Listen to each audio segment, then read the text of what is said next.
That was really fun for me to discover. But I learned that a while ago. And when I was like, that's a thing. So anyway, I have to share knowledge like this. So I do live streams. It's one of the reasons why I set up that other, like, it had been set up for a while because I was going to let Sarah take over Coached and Loved, and then I would just move my shit over to my page. And then that didn't quite work, obviously, for a lot of reasons. It didn't work the way you had planned. No, but it's funny how people have forgotten that. Like when they send me notes, and I've gotten some very nice ones, not just terrible ones, but I've got some really nice ones where it's like, yeah, you disappeared and we really felt it. Everyone seems to have forgotten that Sarah quit right before COVID hit. So there was like she went on vacation. No too. Yeah, you know? Like I think people thought she went on vacation, maybe. I don't know. I'm just glad she's not talking to anybody. So. No. So do you think she would though? Like, did you think she was going to? I didn't think any of this was going to happen, much less. So I don't even know what to think about it. But all I know is that we wouldn't be able to do what we're doing right now if she was still here. So it worked out fine. I'm kind of relieved. Like, yeah, that does feel so far away. And why would anyone give, like, I can't say anything because then I'd be reminding them, oh yeah, I wonder what happened to her. Have her reach out, like, no, please don't. No point in bringing that up. But so I've been doing, yesterday I got the budget in my hand about 10 minutes before it went up on the website, and I was screaming. So I had to howl about it, live streaming to Twitter and basically everything other than the fitness protection properties. And I have been breaking shit down yesterday, and then in the city council presentation of the budget this morning, which was basically a circle jerk for our mayor. And it was, we're having a lot of those right now. It's bad. I mean, it's to the point where I'm like, and now we're starting the mayor election process for next year, because we elect a new mayor in 2021, or I hope we do. But the problem is that also the other people running for mayor, there's like one or two people that I trust, and the rest I'm just like, it's continuation of the same. And it's frustrating because what happens is you end up splitting the vote so bad that like, at least when we voted for this mayor, I mean, granted, he had said everything that we were hoping for, that we were looking for, and then he was supposed to be our version of Obama here, and it just hasn't worked. Yeah, he's young and black. Ours is young, black, Democratic, very good looking. Granted, he doesn't, well, I don't know if he passed his paper bag test. He ain't dark. I'll put it that way. He's much lighter. Ours has passed his paper bag test. Like, and that's the thing, is like, he was supposed to be the next rising star of the Democratic Party after running for mayor. Like, he was supposed to be, and at least in Virginia, and then it just, I mean, so what do you call it? Institution. Like, so institution Democrat. I mean, honestly, Joe Biden might be more left. It's frustrating, and he's playing. No one remembers too that these children in cages happened under Obama. Like, this is not new. These hysterectomies. Happened. I'm sorry. Oh no, this is new, and I think that's the hard part, right? Is none of it's new. Hi. Can she hear us? I don't think she can hear us. Almost. There she is. There she is. There I am. Hi. Awesome. Give me just a second. Turn off all my sound, because yeah, I'm gonna switch sound over to my headset because it should be better quality. Same here. Turning off my stuff. Are we recording video as well? Either way is fine. I just wasn't sure whether to leave my video on. There it is. Okay, sorry. It always happens and it makes me jump because it beeps in my ear and I never see it coming. Sorry for that. Oh my God. Anyway. Are we recording video as well? I wasn't planning on using it, but I was going to ask if you didn't mind, for your permission, if we could stream it to our Facebook page, because we got a lot of people. I didn't want you to be like, I didn't want you to feel the pressure to be on video, but there is something about representation I think is really important, because up until now, well, not until like this year specifically, but those who are part of fitness protection now, because we're still pretty new, I'm like this little, I'm actually very small, like I'm a tiny human. I'm a little white woman who's trying to create a space. I know. And I totally understand how that comes across to everybody. And I would feel the same way about meeting me too. But I like to show a bit of my work, if that makes sense. Because if you go to my Facebook page, you can see my husband is big and delicious and I love him to bits. And if the space isn't safe for him, then it isn't safe, period. So that's informed a whole lot of my work and the imagery that I look for. And it's hard to do that without referencing your why in a way that delegitimizes my love for him. Like, I don't give a fuck what size he is. I care if he snuggles. All right, I'm switching over to my phone audio. I'll be right back. Okay. Especially out there in cold Colorado. Oh, it's not that cold. It was only cold last week. It was 90 yesterday. I'm so mad. I can't run today because we can't see the sun from all the wildfire smoke. Yeah, it dropped to 65 today here, and I was like, oh, dropped to 65. That had to be so nice. It was the nicest, and you can breathe. Like, it's not a thick 65. Oh. That just sounds so nice. I barely know what to do with it. But I have a feeling that we're going to start seeing more and more of the smoke on the East Coast. We already have started seeing it. So I'm wondering if it's not even going to be safe air quality by the time we hit the weekend. I'm nervous about that too. I'm not going to lie. I don't know a whole lot about, oh wait, here we go. Lindley Ashline. Going live. There. Then. There we go. There you go. Okay. Sorry, I'm going live on our Facebook page right now, which don't worry, it's not like, it's hardly like being on even Good Morning Denver. You're fine. So please don't feel pressure. They get to see me every morning roll around in the floor with my dog. So they've seen some stuff. I love seeing you every morning. And I love even better now, my husband, I got to say, has been on me like a horse in a saddle. Like, you have all these people doing strength first thing in the morning. And I'm like, huh? And like, anyway, I go downstairs and then I get hit by 4 kids and I barely remember. And I'm like, oh God, this is hard. Strength is hard. So the fact that you're like up and you haven't missed a day yet, and you always, this smile on her face, Lindley, can you see this nonsense? She always is in this mood. I don't even know how. It's amazing. So. It's amazing what booze will do for you. That's true. Oh, oh wait, oh, there you are. Okay, sorry, you were muted. I wanted to make sure that I wasn't getting both my phone, my headset, and the computer. So, yeah, I know what I'm doing, really. No, I love it. There's a learning curve. I was trying to say that I'm a grumpy butt who hasn't seen the sky for a week because of the smoke. So I'm not a smiley. I mean, I'm a smiley face right now because I'm on camera, but Well, I miss the sky and I miss leaving the house. Fair. I think we all missed leaving the house before we missed the sky. It's just, it's a lot.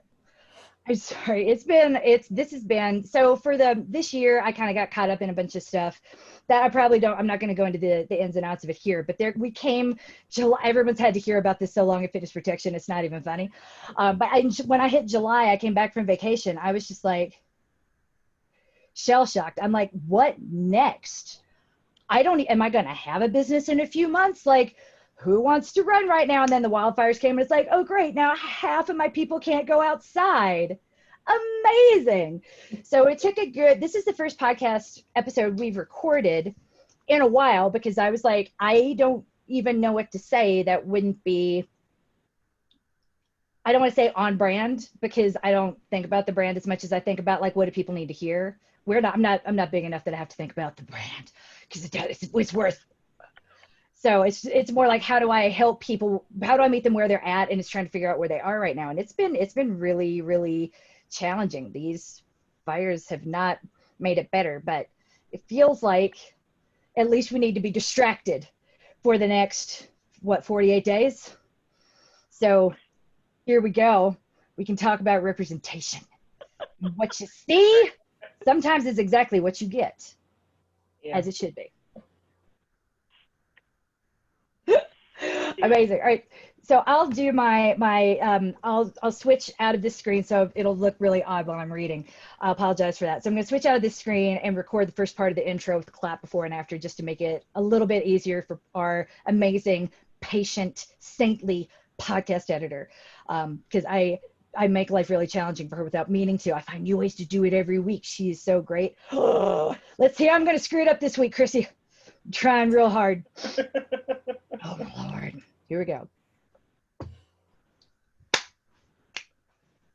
When you think of a runner, what image pops in your head? Most of us come up with the same image, informed by stock photos we see in newspapers, magazines, and the books we read. Fitness is aspirational. We think we're supposed to look like that person in our mind, and if we don't, then we can't be the thing it represents. When looking for images that deviate from that image in our head, you can find how tricky it actually is to find anything non-normative, even if it's still pleasant. Sorry, I bangled that. Sorry, I totally mungled that. I apologize. Let me start that one over. And if I screw it up a second time, we'll do this later. When you think of a runner, what image pops in your head? Most of us come back to the same image, informed by the stock photos we see in newspapers, magazines, and the books we read. Looking for images that deviate from that one in our mind can be a little bit tricky. Like that time I was searching through stock photos for anything to use on our episode about running while black. It was hard to find a black runner, much less a black runner that didn't look like a bodybuilder. And see, that's the problem with representation. The further you are from that image, that stock photo in your mind, the more aspirational fitness becomes. The less that you feel like you fit in that universe, the less inclined you are to try the thing you already didn't fit before you started. This is why Lindley Ashline is so important to me. In doing Google searches, I found the world's largest repository of really happy people who just happen to not be too thin to function, doing things that I like doing, that kind of look like me and my husband and my employees and my friends. And I probably spent an hour going through every single picture before I started stalking her, trying to get her to be on this podcast. And it worked. Yay! Lindley Ashline is a Seattle-based photographer, author, cat mom, fat art curator, musician, and fat acceptance activist. She is also the creator of Body Love Shop, a curated resource for body positive and fat positive artwork, crafts, books, goods, and accessories. Like us, Lindley and her clients are taking a stand by refusing to be defined by conventional beauty standards. People who are free of self-loathing, who have grown in their sense of self so much they don't just live in their bodies, they celebrate them. I think that means they count their wins, just like we do here at the Fitness Protection Program. Through her work, people who don't see bodies like theirs represented anywhere else get to reclaim their self-image and join the party. She's our kind of people, and we are thrilled to host this conversation with her today. Welcome, Lindley. Thank you. I mean, how can I be anything but super pumped up after that intro? Well, I mean, we want everyone to be pumped up most of the time. I think, is it fair to say, Nakia, Coach Nakia, that I have not necessarily been my usual pump up self for a few months. I was able to find it when looking through her photos. See, and that's good, because we have not had our normal MK. Yeah, but she is here today, man. Before we go any further, can you introduce yourself to the good folks? Because you are probably the greatest accidental treasure I unearthed in, was it 2018? 2019. No, it was last year. It's almost been a year. Because 2020 has literally gone on for an eternity. I know, right? There was the Boston Marathon canceling phase of quarantine. Then there was the Tiger King phase of quarantine. Then there was, I don't even remember. That one was fun. That was where the stimulus checks were. And then it got bad from there. It just went. I remember at the beginning, I was so like, this is so nice. My husband isn't traveling for work for the first time in our marriage, and I still like him. Oh my God. I really like being around. I was worried. We were watching like cracks happen in the relationships around us, and we're like, because he travels for work 4 days a week as long as I've known him, sometimes longer. But yeah, it's really great. I get to sleep next to somebody. I see why people let pets in their beds. That is probably, I was probably going to come back to bite me, but it's like, oh, there's something warm here all the time. It's amazing. Yeah, there's literally 2020 has been so long that I've actually, it's just been about a year, because I left for Berlin almost a year and a week ago, or a year and a week in the future. Yeah. So it's wild to me that like, that amount of time has taken place, because, oh my God, it feels like an eternity. But I am Nakia Young. I am a #+size runner. I am a marathoner. I am a run coach, not only through Fitness Protection, but also my local community here in Richmond, Virginia, former heart of the Confederacy, if you want to get down that road. That's been a blast. Speaking of 2020. But I have been on this fitness journey thing kind of since college. And even before, I played sports, but really it was never really about like losing weight. It was more about just moving in my body. And yeah, I fluctuated a little bit. And now I'm kind of getting to that stage in life where I'm just like, I just want to be strong enough to where I can do everything I want to as I get older. And so that's been more of my thing, and it's been a blast. And I think that also by showing my body and my person, and you know, all that it holds and all that it does for me, thank goodness. Yeah. You know, finding that gratefulness in running, that has kind of tied that self-love piece into it. Like, it's been really great. And you know, as much as you probably get all the, you know, oh, maybe she shouldn't do that, she's too heavy, da da da da da. For all of that, there's somebody, and I don't hear it, I don't often hear it, but there's somebody who needed to see someone that looked like me, even if they don't look like me, but seeing someone that looks like me doing what I enjoy and what I love, and loving myself, inspires others. So that's kind of where I bring some pieces to this fun story. Yeah.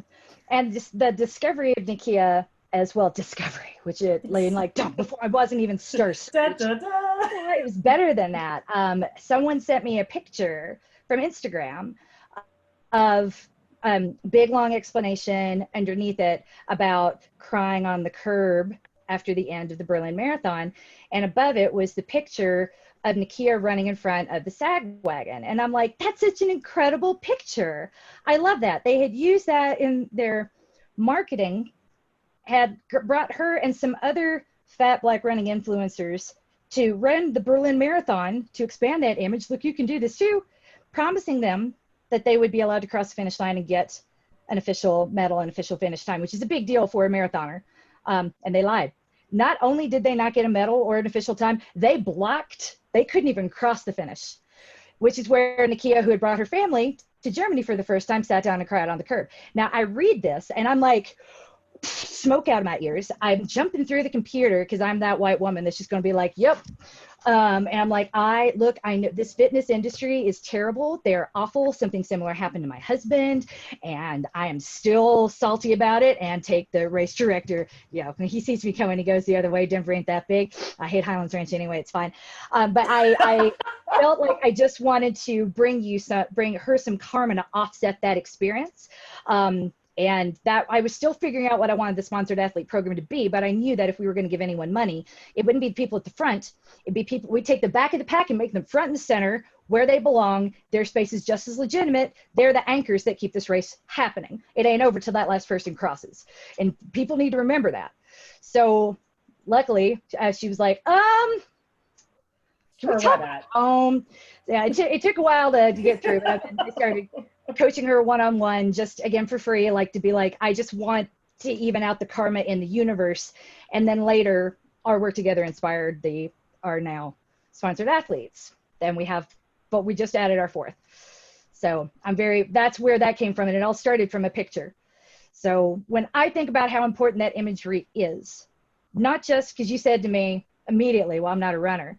And I'm like, we're not going to spend this whole time talking about why you are or not. I'm not trying to sell you on it, but rather it is interesting that Nakia is way more athletic than I am. If something happens to me and I can't run, I'm like, also can't see here. I have no depth perception. I can't throw balls. I'm done. I might get like a recumbent bike and just lay on the floor and do this in the air with my feet. I will not be getting the TRX certification like Nakia does. She does a lot of really strong people stuff. It scares me. Oh my God. So tell us a little bit more about your journey to get here, if you don't mind, to that amazing repository of photos and your incredible weekly newsletter, which is, how many subscribers do you have? That is one of the best things I read every week, and I read a lot.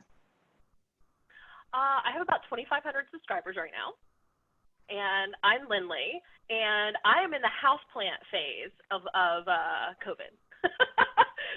That's the phase that I'm in. I now have 63 houseplants. Nice. About 53 of which were acquired in the last 3 months, and that's my happy place right now. Which one is your favorite? Every day I have like a rotation. Sorry. Which one's your favorite so far? I have. This is a new one. My goal is to just keep it alive.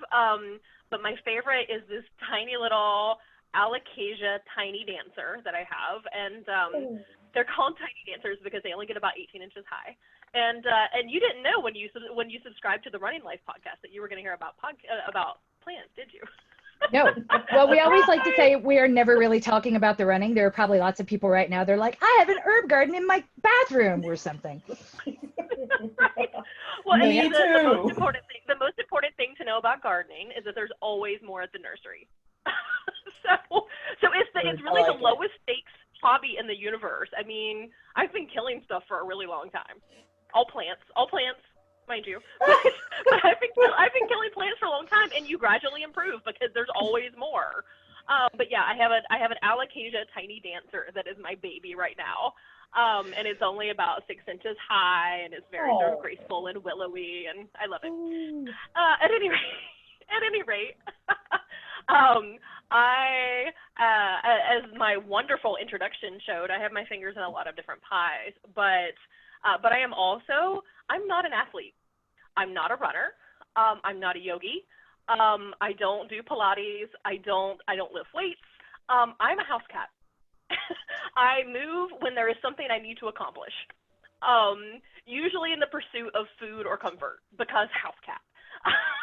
Yeah. But and I will say that it was actually a really important part of my body acceptance journey to realize that I didn't have to exercise, that I could if I wanted to, but I wasn't morally obligated.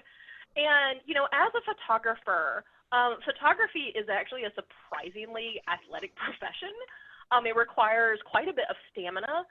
You spend a lot of time, or at least I spend a lot of time when I'm photographing. I'm stretching above someone, or I'm crawling around on the ground underneath them, or I do so many squats when I'm photographing, you would not believe. I will be sore for days because I've just done 56 squats and not even realized it. That's what I would ever ask you to do. FYI. But if you told me to sit down, to like give me 10 squats, I'd be like, hell no. But so if it's something that I want to accomplish, or like I said, I like plants. I have a yard. I do yard work. I grow roses and I grow herbs. And so I'll go out for the purpose of accomplishing taking care of my yard, or the purpose of photographing someone or something. But it's really, really interesting to be here as a dedicated non-athlete, because, when I talk about moving for the purpose of a specific goal, a lot of what I do is move for the goal of showing other people their bodies and that they're allowed to move. And so when I photograph an athlete, it's so cool because of that representation, because, as Nakia was saying, the representation isn't just about giving you in your non-photoshopped, non-professional model body a chance to see somebody like you. It gives you permission, but it also shows all the people who might exist in a body that is a little closer to our beauty standard ideal, that bodies that are farther away from that can also move and also be athletes. Because if you look at, if you Google my name, you will find full body photos of me. If you Google Reagan Chastain's name, you will find who is another fat white woman who is an amazing athlete. Our bodies look relatively similar. And she does like freaking Iron Man. And, you know, and I'm a house cat.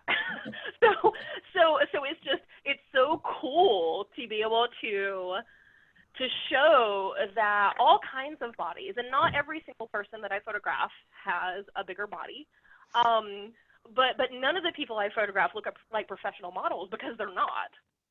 And that, when we talk about stock photography, and I'm actually gonna define that right quick for anybody who's not familiar with that.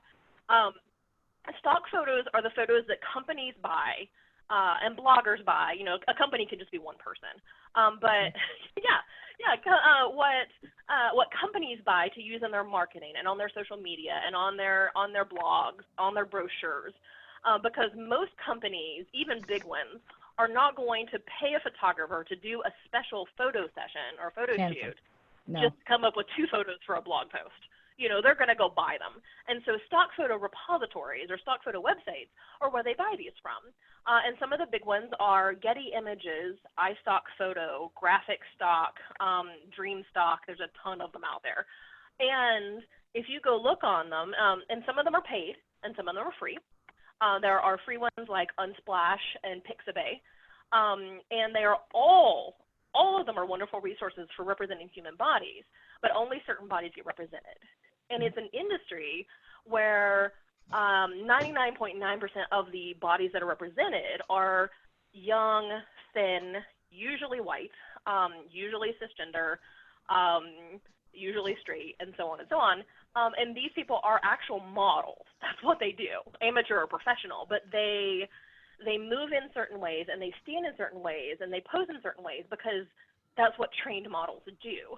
And so even when you get a slightly larger body on these sites, they are still photoshopped, and they are still not going to be representative of what I might look like if I went out for a jog, or what Nikia might look like, or anybody else, because they're actual models, and so they look like models. They don't just look like regular folks out for a jog or whatever, and that's before you get Photoshop into account. And so when we talk about sort of evening out the karma, evening out the playing field, you know, it's a matter of, for me, it's sort of rebelling against, in my corporate marketing background, which is where I came from before I quit my job to become a photographer, I had to buy stock photos and I had to use stock photos. And it was just, I only had this one small set of bodies, small in the number I could choose from, and also small was the only body size I had to choose from.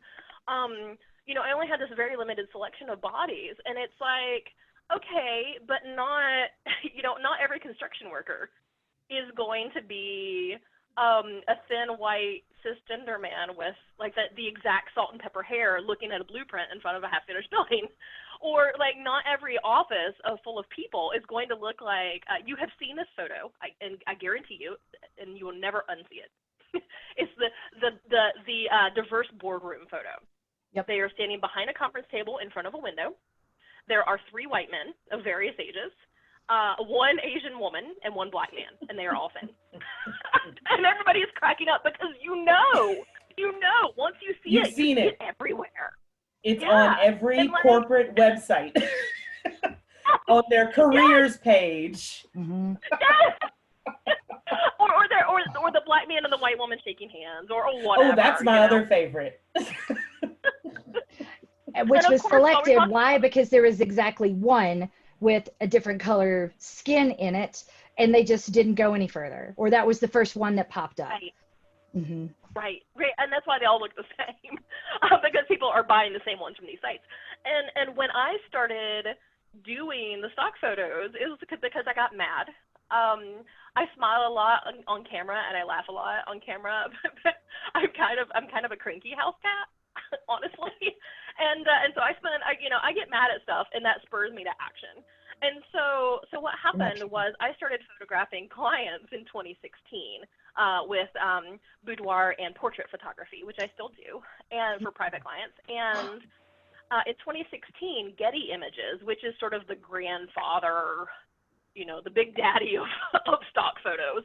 When you see like celebrity red carpet photos, those are Getty photographers that take those. They have beautiful, gorgeous, really high quality, very expensive stock photos that they sell. And excuse me. And so they in 2016 they released a body positive collection. That was it got a lot of hype at the time, and it was a I'm seeing Nikia's face. Yeah, you both have your dubious faces on, and it was, and the photos were good. They were beautiful. They were high quality. There was a variety of settings, people in different settings and doing different things, and most of the people. There was at least a scattering of people with non-white skin tones. But every single one of these bodies that were supposed to be sort of representing larger bodies were still very small. They were people who were big in the modeling world, who were fat for the modeling world. So they were size 12 at best. I remember my friends reacting to that. I remember my friends reacting to that, like, what's the point here? We're going to show you how to love your non-white skin? What the f is this? That was their literal reaction because everyone was so small. And that was the beginning of, I mean, I recognized it too, but it's another thing to articulate it and say, and then run with it. Because now you have a rule, right?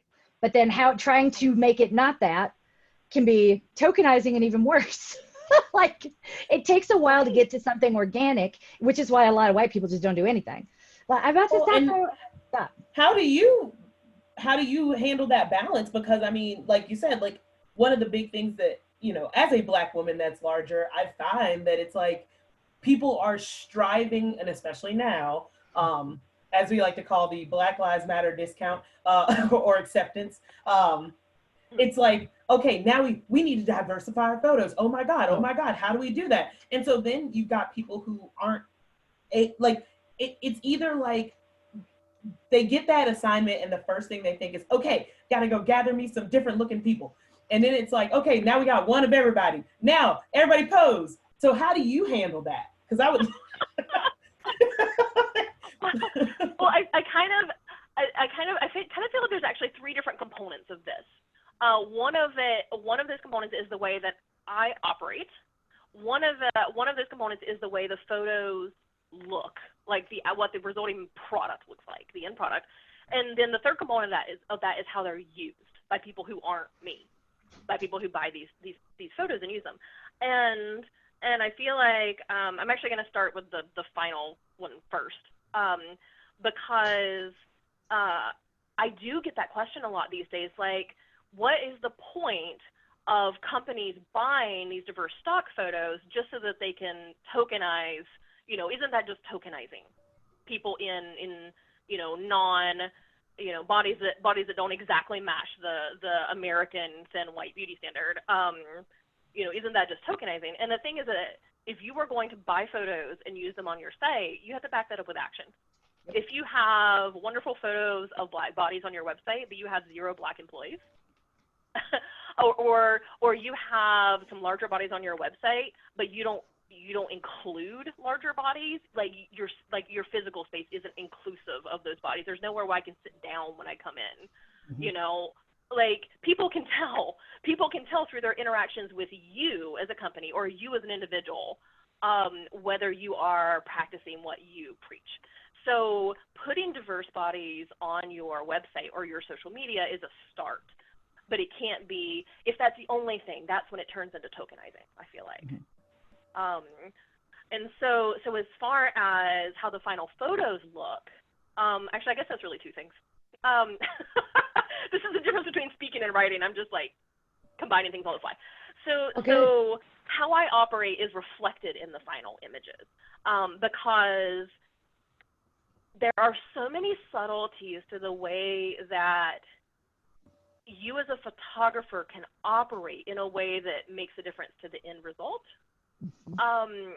And if I say, oh, I do diverse stock photography and I represent larger bodies, but the only bodies I make available are model fat, size 12, then that is going to, it both, makes me look like a hypocrite, but it also encourages the people who are buying photos from me to think that they are doing enough by depicting one, say, one black woman who's a size 12. Oh, well, now we show diversity on our website.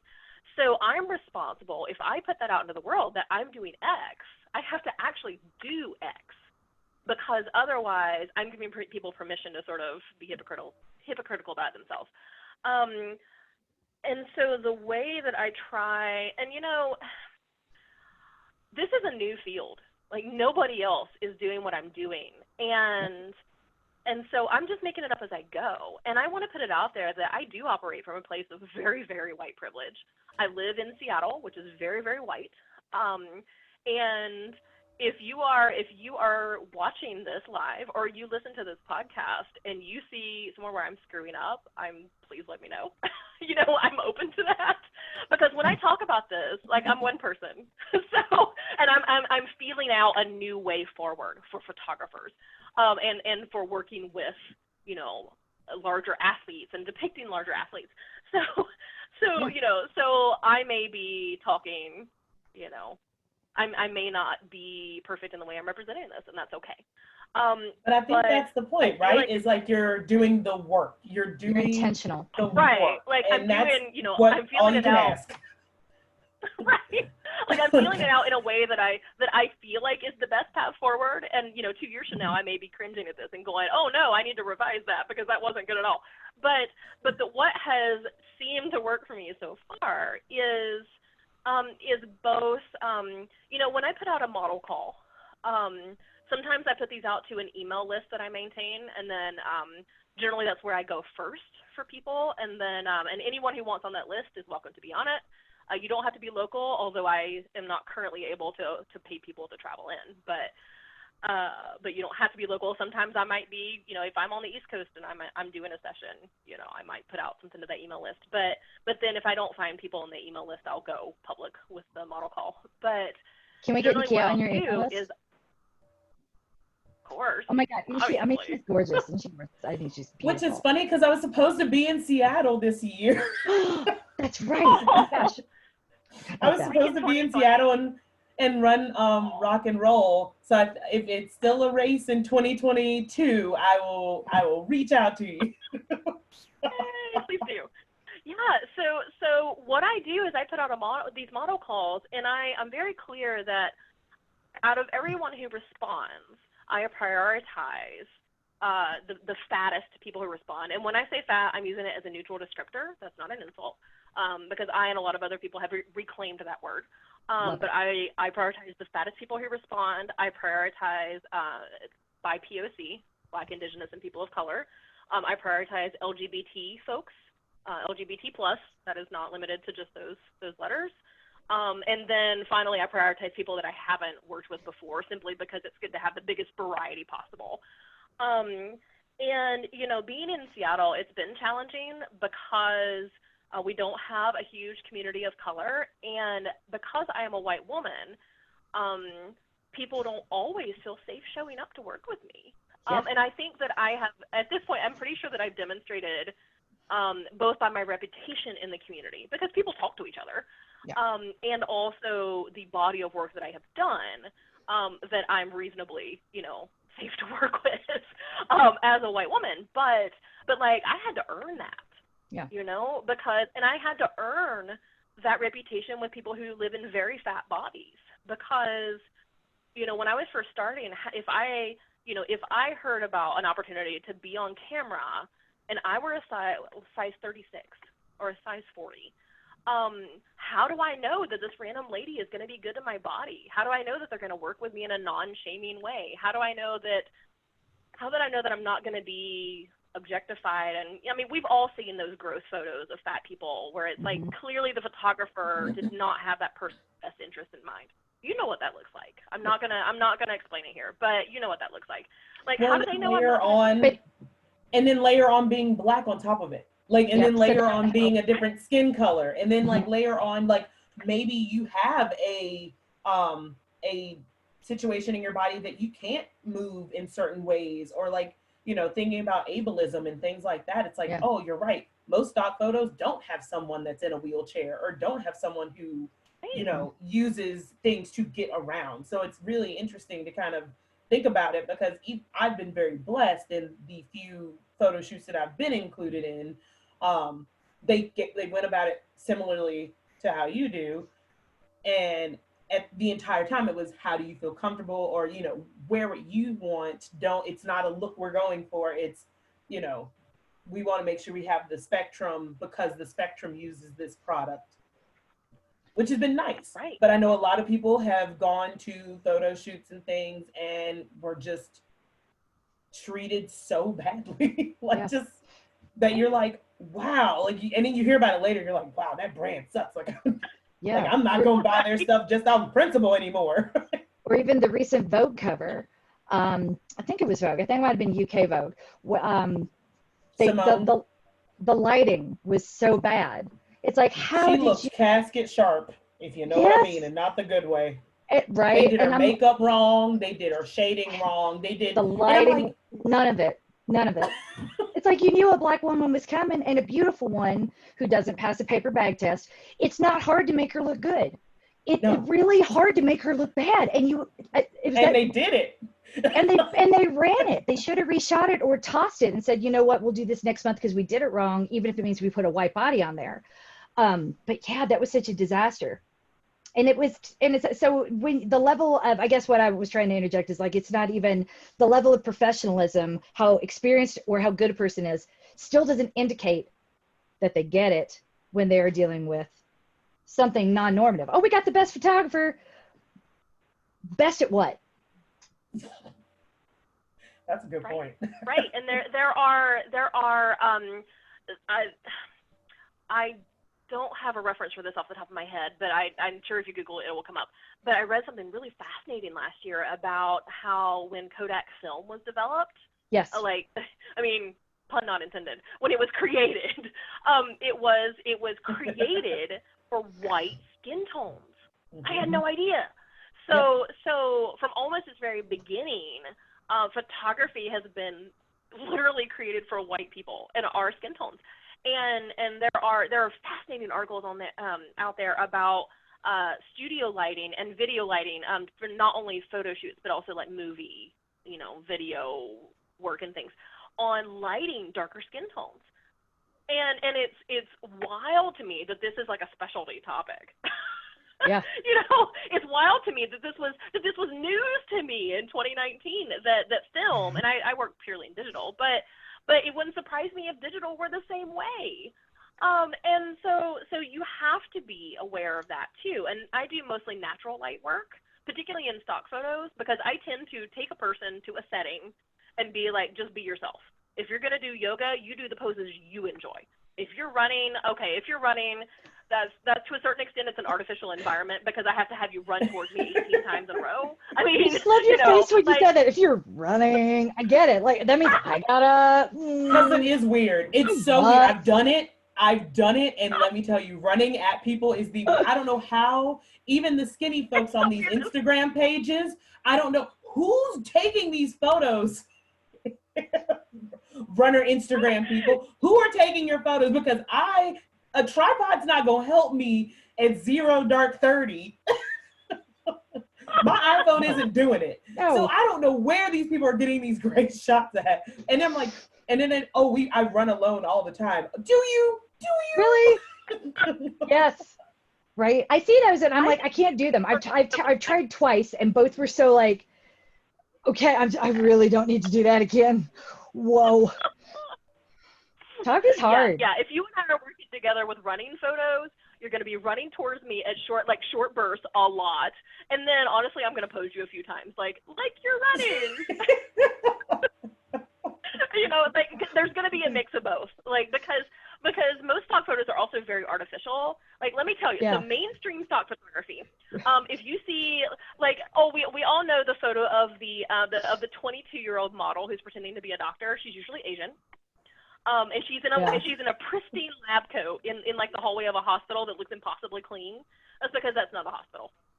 Either it's a green screen where they have been like dropped in Photoshop, or it's a movie, or it's a set. Because mainstream stock photos are actually shot on sets like movies are. I have not ever had access myself, but I'm told that Getty Images actually has like big production studios, like a movie company would.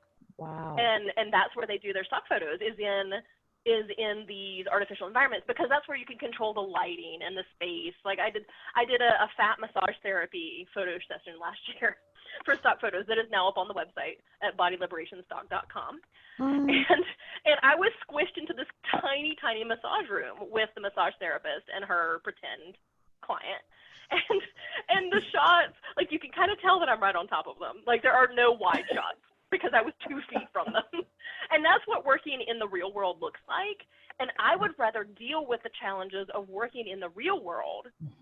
Like later I'm hoping as soon as COVID restrictions ease, I'm going to be doing a therapy, like mental health therapy photo shoot to represent what a fat therapist looks like and what a fat therapy client looks like. And I'll be doing that in a space that, once again, doesn't give me a whole lot of room to work with. I already know where I'm going to be doing that. But I would rather deal with these real world conditions because that's what we live in. You know, if I Photoshop you into this impossible environment, I feel like I'm kind of betraying my principles a little bit too, because we have got to stop pretending that everything takes place on a movie set. You know, that is not, because the more we just see this impossible perfection all the time, the more we expect that of ourselves, and that we cannot achieve that because we are human. It's like we lost before we started. Right, and taking up space, because that's been another thing that, like, I mean, just as a woman, you know, in the world, you have to get used to taking up space and not, you know, folding yourself in and finding yourself. Like, one of my favorite things to do in my most recent job has been like show up to the boardroom table and I am in it to win it. Like I am broad. You cannot miss me. You're not gonna move around me. Oh, I believe in a man spread. Like 100% love it. Power suit, man spread. Like I'm taking up space. I need a picture of that, please. Oh my God, I need and a power pose. Yeah, the next time I do like actual headshots, I'll do like my power suit, because I do have one that I love deeply. Please. But I've mostly been doing pantsuits. But like, I believe in taking up space. Especially when I present, because I think that's another thing. People just clinch, and I mean, this is not just something that happens in plus size fat bodies. It happens for everybody. I know the tiniest of women that tried to make themselves even smaller, and I'm like, girl, what we're conditioned to do. There are real repercussions. There are actual repercussions when you don't, as the company has seen and I have seen in recent months. When you kind of speak against and say, hey, you said I could be whatever I wanted to be. I'm going to do it. I want the promotion. And they're like, oh God, why would you say that? Why would you say that? What is wrong with you? I mean, but God, I mean, I remember the first time a manager had a conversation with me about my social skills. And I have a child who's on the spectrum now. So I look back at that and it makes me that much more angry, where it's like, no, you said you invited feedback and I gave you feedback. I don't understand. And it's good feedback. No, the feedback is terrific, but it hurt his feelings. It was the way that I had delivered it. And I'm like, it was in bullet points on Post-it notes, just like you asked. Like, I don't understand how you got offended, but this wasn't even, I know how to throw some shade. You've seen Nakia. I know how to cut and shiv with words. I promise I had done none of that in the series of Post-its. It was just relaying information, but I didn't do it gently enough. So I tell you, I say all of that to say this, that like, even when you play, if you buying into it, like my generation did, because I'm really old, I'm older than both of you put together, probably stacked on top of each other. You still don't have an MK. Whew. So like, like the tree of many rings. But like my generation was told, like, reach for go for the brass ring, do it. And then like when we actually did it, we saw that we weren't allowed to. So it does not feel, it's always that calculation. Do I have enough social capital or accumulated capital in this space to spread a little bit? And that's part of what's been so much fun about this summer. I'm like, yes, I do. What? There's nothing I can't do in here. Watch this.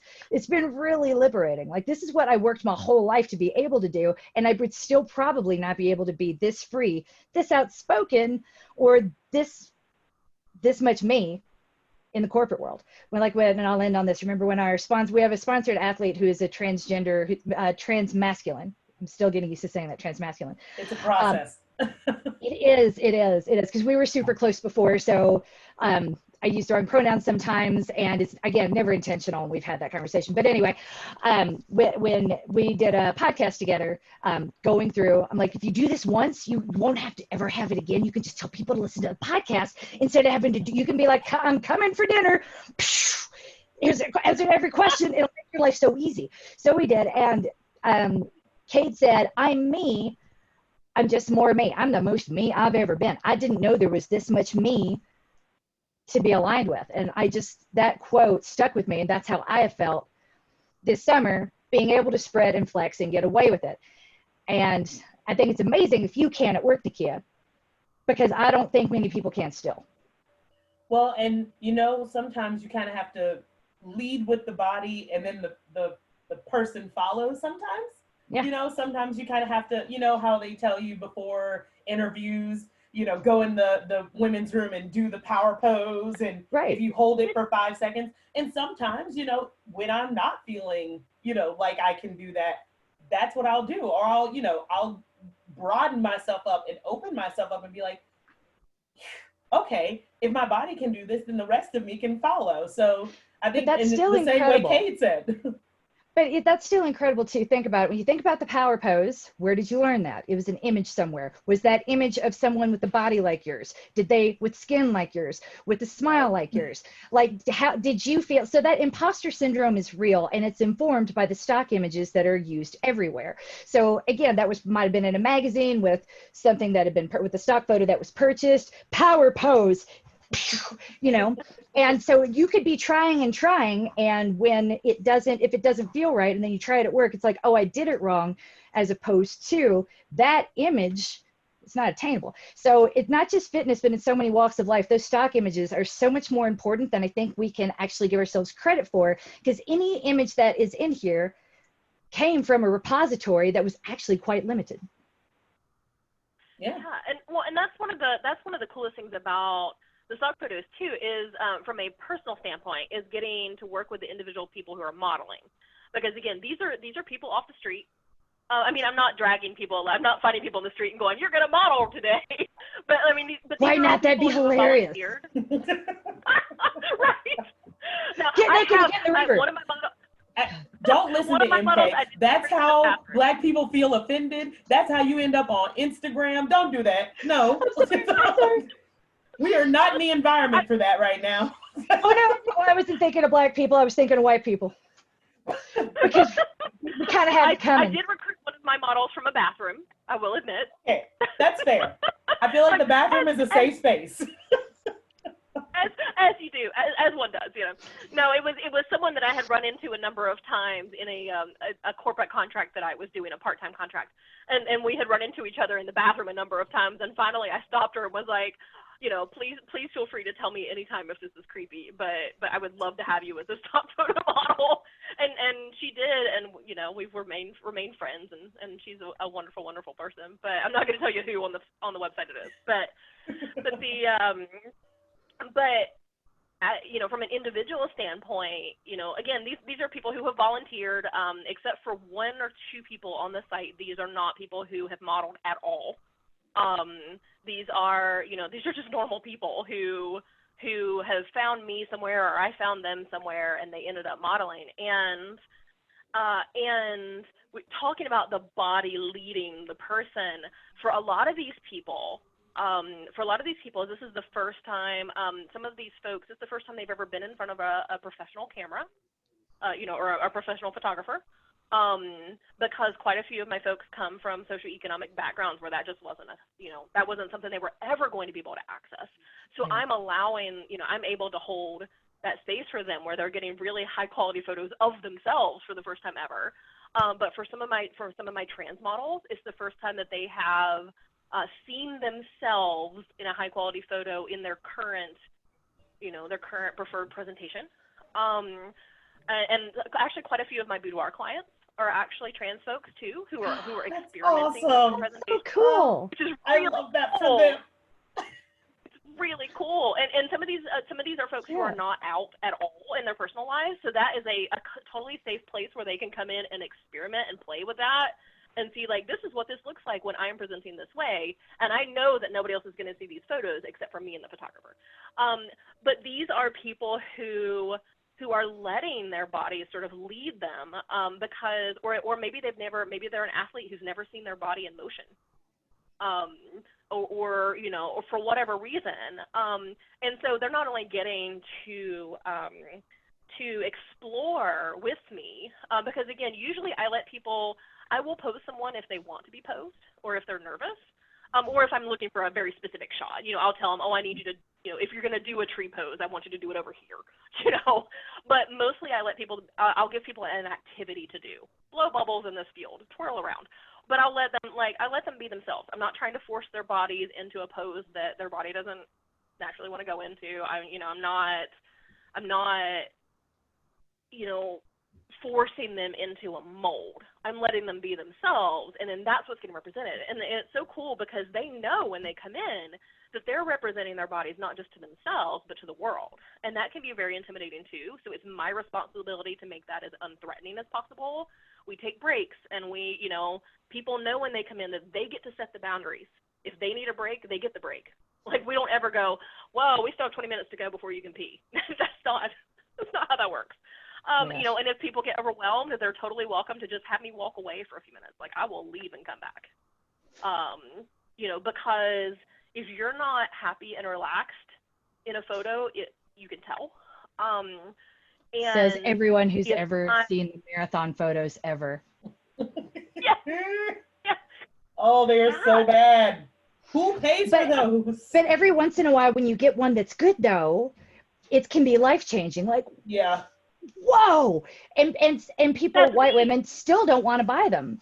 Because they feel guilty, like, oh, that's vanity. Like, we've been conditioned out of enjoying anything about ourselves. Really, it's $29.99 for one photo, $100 for all. I don't know, that's a lot of money. And it's one thing if I get it, that is a bit. Some of them are just horrible. So, yeah, but if that's but to get that one, why wouldn't you? Just have that moment beautifully captured. That's how you want to remember. When I think about that race, I want to think about that. That's the image.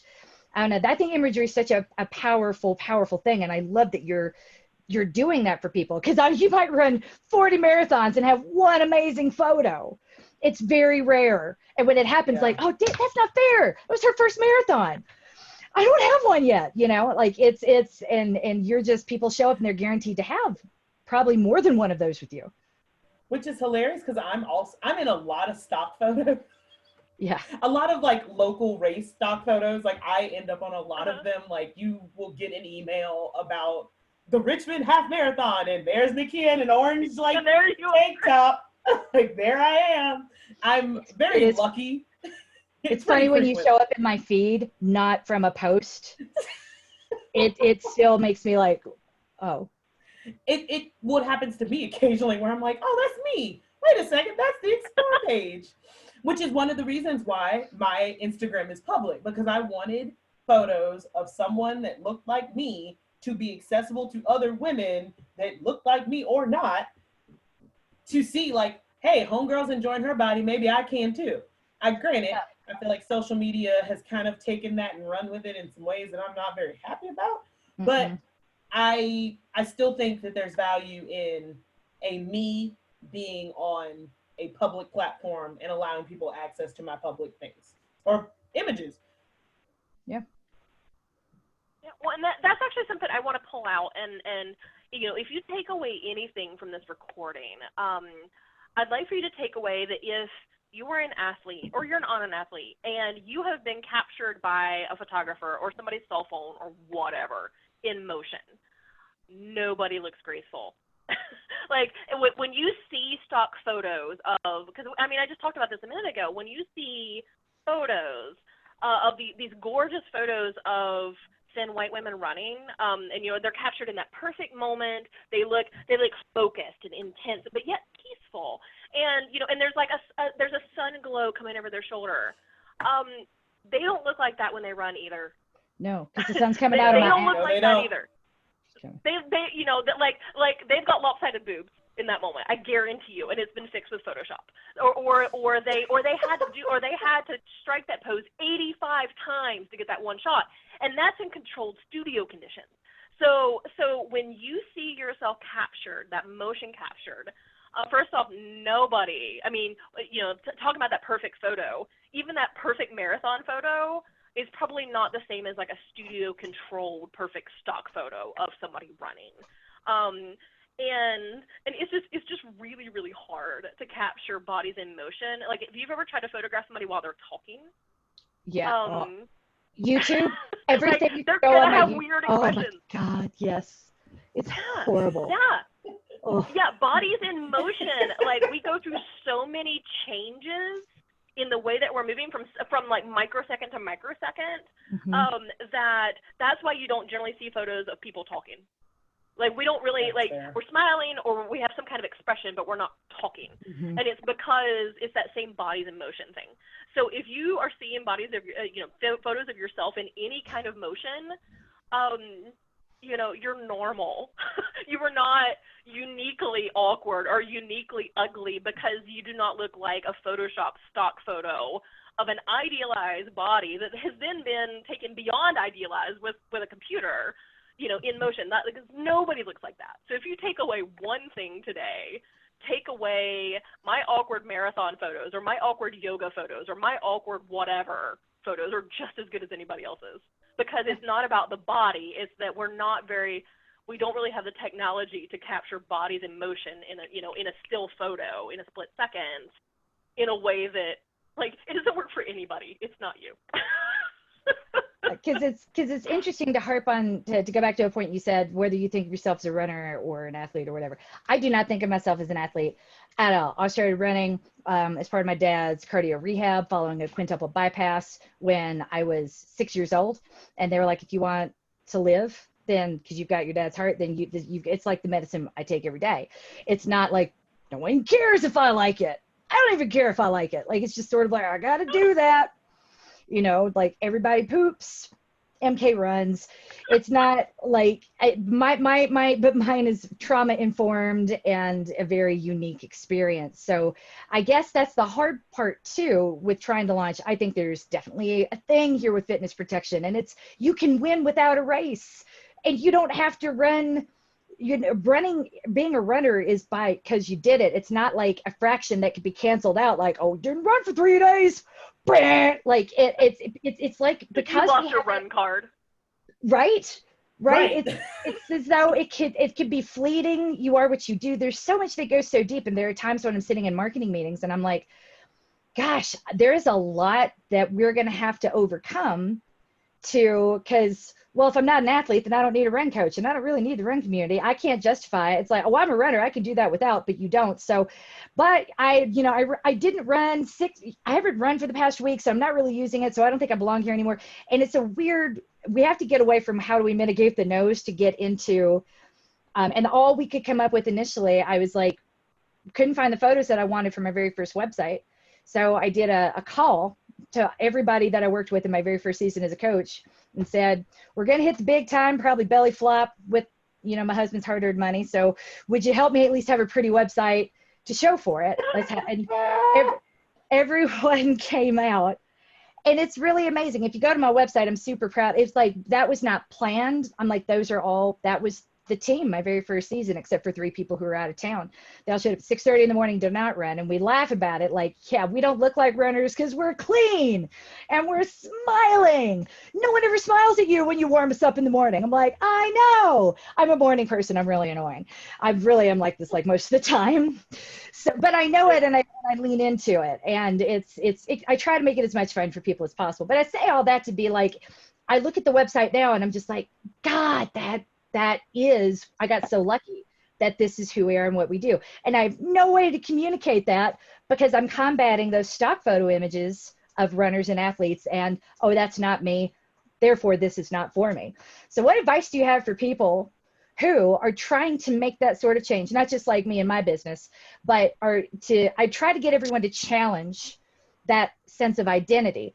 Body acceptance, fat acceptance movement is not for fat people, it's for everybody else, as far as I'm concerned, right? Or that, yes, there's a journey to go through to be good in your own body, but you're going to be fighting off a whole lot in that process too. So for anyone of any size who is trying to have that moment, and I think as Reagan has spoken about this in the past, about the midlife crisis of running a marathon, like the marathon is a new midlife crisis. And she's like, it's just grown-ups trying to see if maybe in this latter half of their life, they could be more than what they thought they were in the first half. And there's something she put, I'm going to give her credit, I'm pretty sure she said it, but she said something really beautiful and succinct like that. And I'm never that smooth unless I'm like being really profane, because I'm inspired by anger too. Like, oh man, she is amazing. So that, I put all that together. How, if someone was thinking of challenging that idea, but again, those are powerful visuals, what would you tell them to do?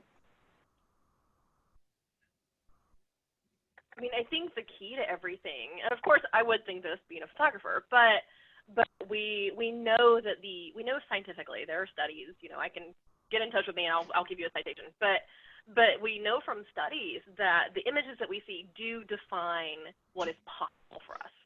So the more you can surround yourself with images, and they might be mine, that might be Instagram, it might be whatever, but your local fitness community, but the more you can surround yourself with bodies like yours. But the local fitness community is not bodies like mine. No. That's what we're trying to get away from. The local community, at least in Denver, I don't know about Richmond, but the local running community in Denver looks like the stock photos, because this is where Olympic athletes come. They're put out to pasture. So, yeah. Well, okay. I mean, okay. So when I'm thinking local fitness community, I'm thinking beyond. I'm thinking like, go to a local yoga class. Go to like find a walking group.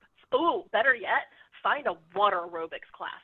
Water aerobics skews older, it skews fatter, and they're fun. And people who have some limitations on their mobility but still need to move often take up water aerobics. Go sit with the old ladies for a couple weeks. Like, look at them moving their bodies, and I mean, please don't use them as like a learning experience in a way that objectifies and tokenizes them. You're a stepping stone for me to feel better in my body. Thank you for being here and doing this for me. No, they won't make you feel better. They won't make you feel better. They will kick your tail. See, those ladies have been there. They've been at the Y. Oh, yeah. Don't, especially the ones here will kick your tail every time. You will be hurt. Your feelings would be hurt by the time you leave. Oh, I know mine too. But I mean, find an environment where and it doesn't, like I said, it doesn't have to be in person or anything, particularly in 2020. Please don't, put yourself or others in danger. But find some Instagram accounts of people who are older than you, people who are fatter than you, people who have more limited mobility than you do, people who have visible disabilities, people who you think are ugly. Find the ugly people and follow them. And that sounds really cool. But we all have internalized beauty standards. And yes, our standards may all be slightly different, but we all have these internalized standards where there are people we think are ugly. Follow those people. Listen to what they're saying. If they have a Patreon, go give them $1 a month, whatever, support them. Don't just take and not give. That's not okay either. But, like I said, people can tell when you're in the room with them because you're just using them as a learning experience too. So, read the room before you start commenting maybe on their Instagram or whatever. But, surround yourself with bodies that either look like yours or that you think aren't as attractive as the Instagram body positive running models, because we are surrounded every day with bodies of all kinds in our actual non-internet lives. But we don't see them. They're invisible to us because we're taught that they're not important. Mm-hmm. And the more that you can see bodies like yours and bodies that are more marginalized than yours, bodies that are, with darker skin than yours, fatter, older, whatever, the more that you can see those bodies and learn to actually see them as full human beings who are present in that room or, you know, in the world with you, the more it will teach you to respect other people and other people's bodies, but also the more accepting it will allow you to be of yours. Because if you realize, really actually truly internalize that you are not the only person on the planet with saggy boobs. Like, I mean, if you're not watching the Facebook recording of this, you're not going to see this, but I'm just going to tell you, I've got some saggy boobs. I'm waving them on camera, and that's okay. There are probably 2 billion people on this planet with saggy boobs. I mean, because nobody's got the Photoshop boobs except for, you know, Photoshop. the Photoshop, whatever image is Photoshop. So, you know, so you know, the more you internalize that there are many other bodies like yours and that those bodies are valuable and equally worthy, the more you can be okay with your own saggy boobs or whatever your own, you know, whatever your own thing you might formerly have called a flaw is, you know? Mm-hmm. So that's my soapbox. I'm done with it. I love it. That might be the perfect place to wrap it up, except for we got to let them know how to find your amazing emails. I love your weekly Monday morning emails. God, they're good. You deserve like 25,000 subscribers. I was shocked when you put that number out. I'm like, you create such good content consistently. Every week I see like your little Canva pop up with your signature black and white. I'm like, oh, yay. Yeah, so I've also only been doing this incarnation of the Body Liberation Guide. That's my newsletter since January. So it is pretty rapidly spreading. The word is spreading. So if you would like to come see what MK is on about, it is at bit.ly/Body Liberation Guide, or you can find it and everything else that I do. The stock photos are here. My client photography is here. My web shop is here. Everything is here at bodyliberationphotos.com. I've got a bunch of free resources on the site as well. I get really excited and my tongue doesn't keep up. I've got a bunch of free resources on the site as well. I've got a guide to how to find your own body positive or fat positive photographer. Because people do travel in to see me, but not everybody can afford to do that, of course. So here, you know, I've got a guide on how to find one in your area. I've got an awesome YouTube playlist. I've got some free stock photos, which is relevant particularly today since that's what we were talking about. I can't even remember, but there's a whole bunch of great stuff on there to get you started, and you can find it all at bodyliberationphotos.com. On Instagram, I'm at Body Liberation with Lindley. And on Facebook, I'm at Body Liberation with Lindley Ashline. Gorgeous. Well, I'm going to make sure that we put all that in the show notes so everyone can find you. And I'm going to go off and try to like inspire anybody with an email this weekend and fail miserably because you just won the week every time you sat down and hit go on yours. So I lost before I started. Every voice is important. Every voice is important. Every single one. That absolutely true. But few voices are better than yours. Few smiles are brighter than Nikia's, and that's what makes the world go around to fitness protection and why I love being part of this podcast. I mean, look at that. You really need to have her in your modeling pool. Swim with Nikia. I would love to. I'd be honored. Let's connect. Yay. Thank you so much for your time. Thanks for being here, everybody. And we will see you next week. You are coached. You are loved. And you don't have to love your body to be winning at life. You just have to be here. I like a little cheese with it all. So hey, every little cheese. Totally. Thank you. That was amazing. Is there anything that we didn't cover that you would want to put out there, or? I mean, I would recommend. Where do I find you, Nikia? We didn't cover your. I don't know where to find you. Hold on one second. Her dog did something, I'm sure. Ranger. Oh no. I know, he's a mess. It's amazing. Oh yeah, my feline overlord is sleeping right behind me. Oh my gosh. On the pedestal, no less. Oh my, that's amazing. You see her Kit Kat sleeping on the pedestal behind her head right there? Oh, so cute. I love it.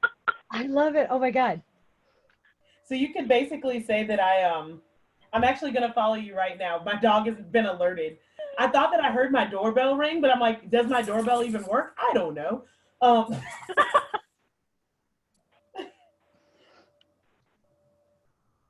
With Lindley, Yeah, I let's found be sure to get Nikia's information in the show notes too.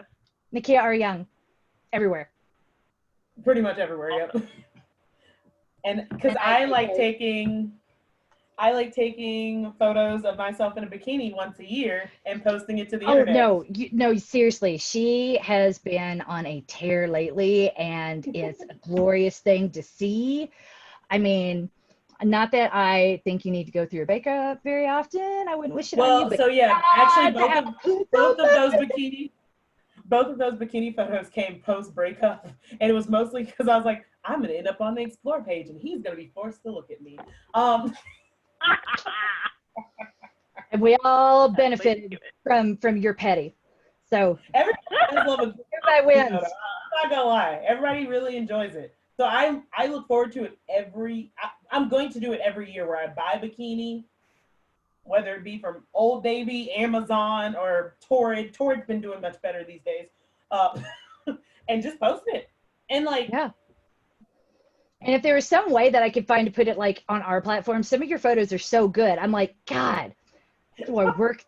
But there's no way I could legitimately put a bikini photo of you and anything that we've done lately. So I'm like, looking for that in. We'll get there at some point. Water aerobics with Nikia. Amazeballs. Those classes are so hard. My God. Would you be interested in writing a blog post or something? And I know your time is very limited, but I'm trying to think of like ways that we could put you on our platform, which I hadn't thought might be a little bigger than yours, but maybe it is. What else could we do? Do you have something written about the importance of stock images somewhere that we could reproduce to repurpose for our mailing list, put on our blog with all the links right back to your work? Because I love your work. Have I mentioned that? I have the newsletter that I sent out this past Monday was talking about the importance of fat positive stock photography, but it's kind of it was a ranty piece because I was mad, and I think that we're still on Facebook. So actually, I do that a lot. Do you think a ranty piece would fly in our universe, Nikia? Well, especially about this, because I feel like even for the women who might not necessarily be plus size, I think everybody has had that moment where it's just like, just darn it, can't you just show me somebody that looks different? Yeah. Like even I don't, the whole spectrum, like. and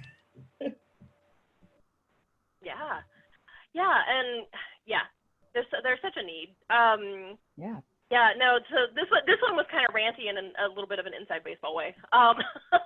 Because I had found I see that we're still on live on Facebook, so I'm just gonna explain this super quick. But the top. Well, do you want me to turn that off, or do you mind if we stay live on Facebook? Do you want me to turn it off so you can rant? No, we can stay live. I just figured for anybody who didn't get this week's newsletter, there's a tiny bit of context. I had found that the most popular photo for the keyword fat on one of the free stock photo sites called Unsplash is a very objectifying photo of a fat man's torso that was pretty clearly taken in a way where it was pretty clear that the subject didn't know that photo was being taken.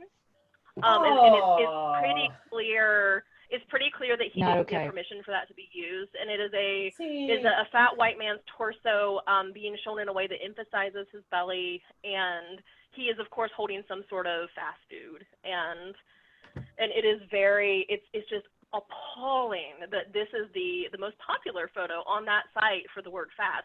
And I got mad, and a lot of my posting is anger-driven. So I was talking about just the importance of having stuff out there that's not horrible. But I'm actually getting ready to. I'm hoping for October 15th. I've run into some technical issues, but I'm hoping for October 15th.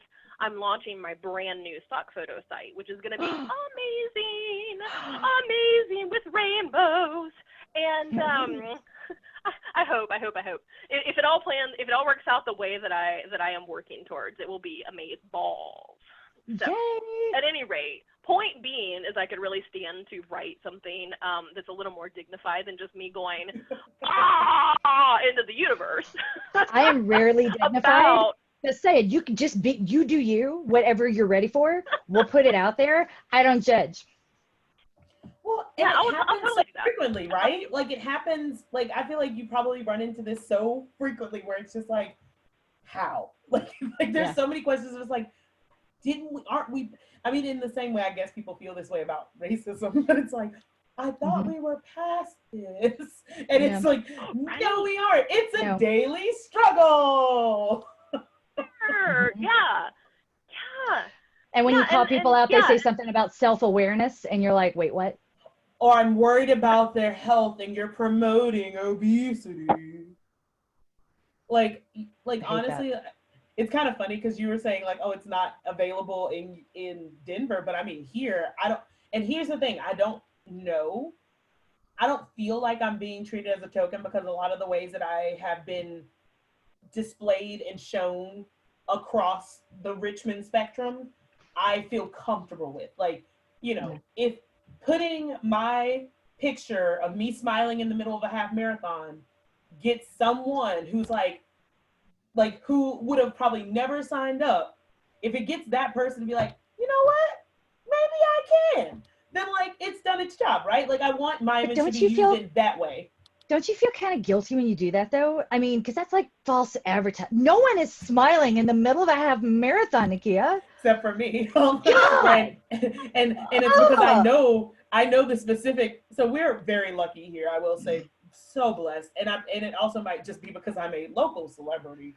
But I've been really blessed to like be seen by certain photographers in different lights. And I, you know, some of those photos, I was like, oh, that's kind of ugly. And it's so funny because other people are like, oh my God, that's one of the best photos of you, the way the light hits. And I had to take a step back and be like, oh my God, I thought it was ugly, but everybody else is like, you were like the picture of fall. And so it's like, I think you know, we need that picture and the bikini photo are both going to go in the blog post that accompanies this podcast. I've also been painted, so I'm on a mural here in Richmond. Oh, that's right. I've seen that. Sorry. What? So I'm really lucky that like my image is all over the place, like but in positive ways. Very rarely, and even so, of course, I have friends in all over the place.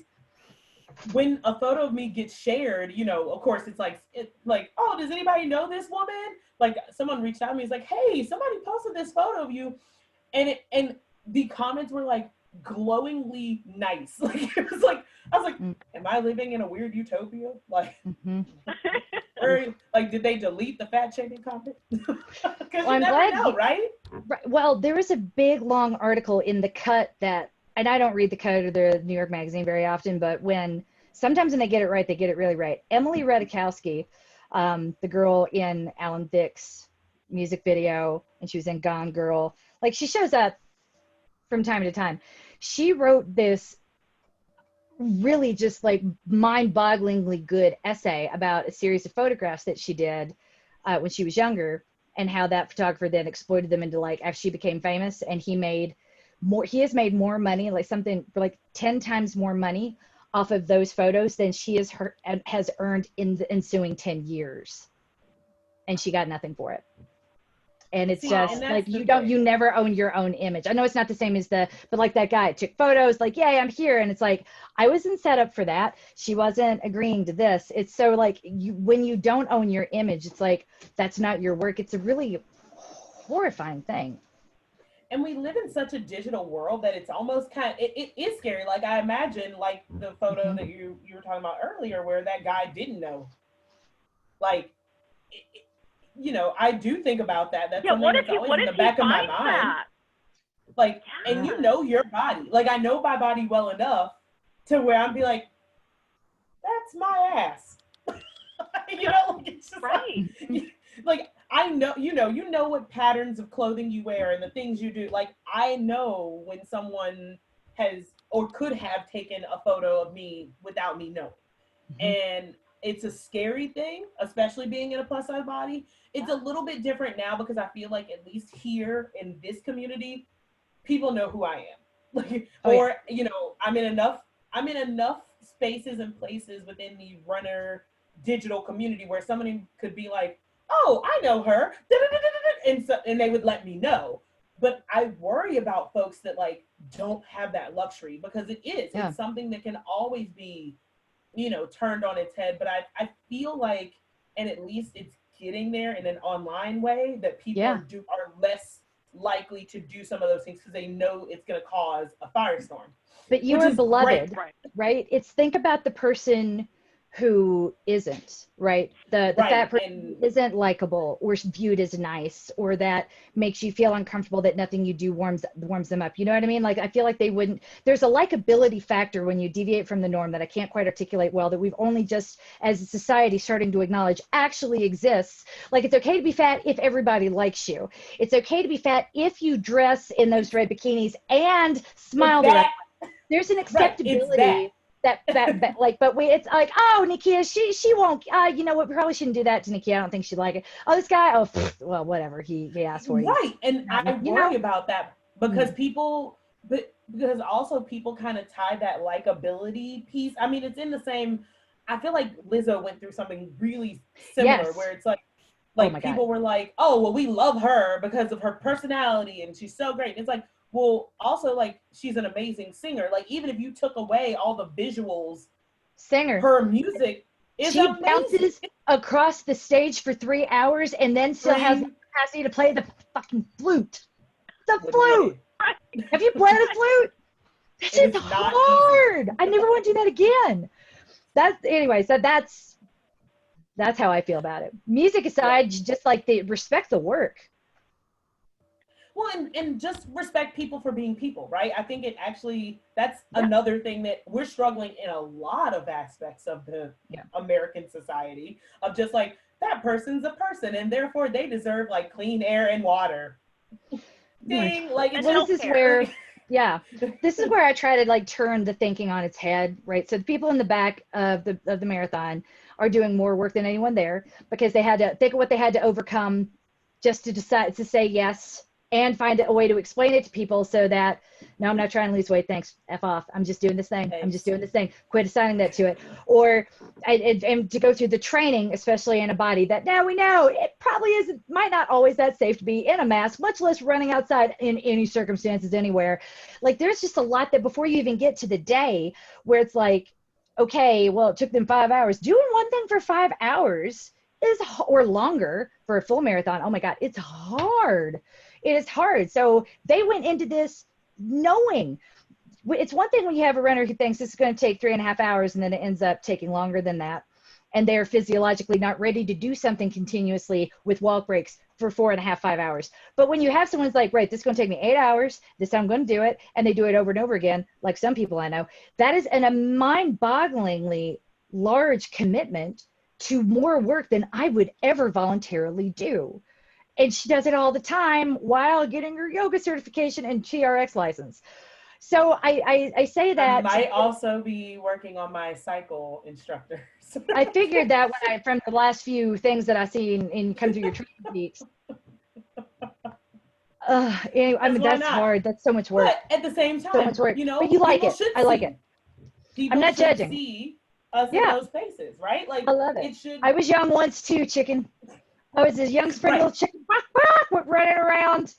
My God, you've got so much energy. It's really crazy. I mean, do it now.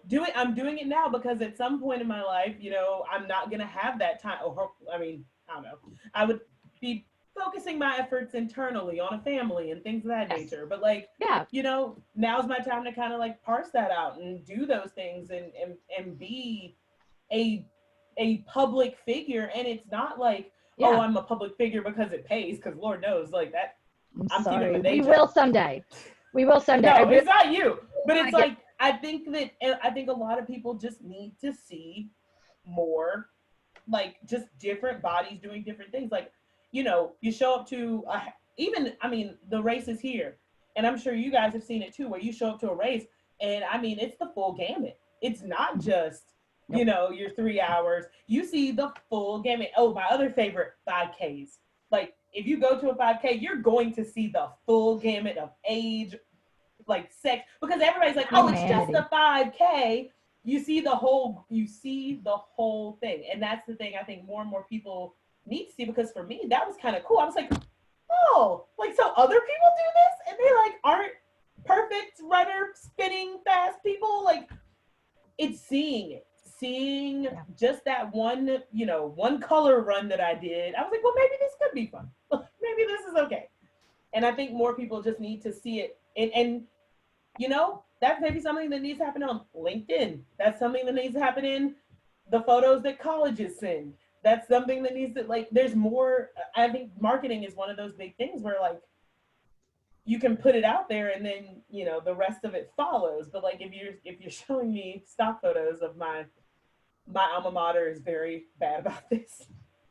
Same black girl posed in different positions all over campus. It's like, I think she went to Georgetown too. no, she went to Roanoke. Oh, she did? Okay. She did go to Roanoke, but it's so funny because I think they're still using some of those photos, and I'm like, graduated about 10 years ago. Well, there's a lot of work to do everywhere. I like to focus on, I've been focused on the work as my conduit to changing the conversation, respect what Lizzo's doing. That's more work than a whole lot of people do. That should cancel out your obesity nonsense. We should work your concerned troll for her health. We take people at the back, they just need to train a little harder. F you. They came here prepared to do this and you did not. Who's the loser? I think like we just need, there's a lot of perspectives that need to shift and paradigm shift that's due. And I'm thrilled that fitness protection is part of that. And I love being connected to you, knowing that you are too. Thank you for everything. You're amazing. Thank you for having us. Oh my gosh. We're going to have to find an occasion to do this again, because the next time, if you don't mind, I like talking about this sort of thing a lot. The next thing that gets me is the imagery that's going to be coming up for the holidays. What do you think of when you think of the holidays? Not the reality most of us live in. Happy white people. Yeah. I don't photos don't even look good. I'm just like, that's not the reality. I don't think even happy white people know happy white people at the holidays. Agreed. That's the other, like, Hallmark Channel movies. Like, yes, that's why my husband's addicted to those. I mean, I am too. Honestly, it's a nice, it's kind of it's a separate thing. You can kind of dive into it, get involved in somebody's story, and then, the holiday cheer, because we're all going to need it this year. So when your website launches in October, we can have you back on shortly after that to prepare for the holiday lie.